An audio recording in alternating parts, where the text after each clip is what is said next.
Hey guys, today I'm gonna show you how to change the sealing height of the plunger cylinder. We need to disassemble the oil tubes, then clean the surface. Open the 6 screws in the front cover. Open the front cover.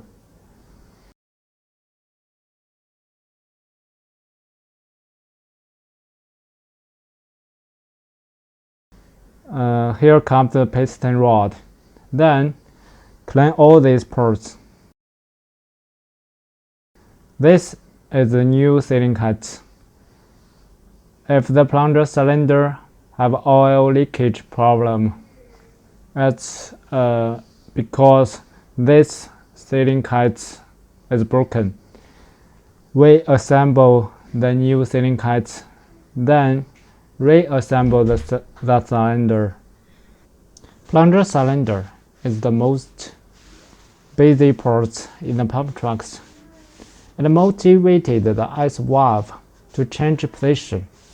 If the upper housing assemble got leakage, the piston rod of the plunger cylinder could be scratched. This is the main reason that the plunger cylinder got the oil leakage problem. So it's very important to keep it clean on the upper housing. If you like this video, subscribe to follow us. See ya!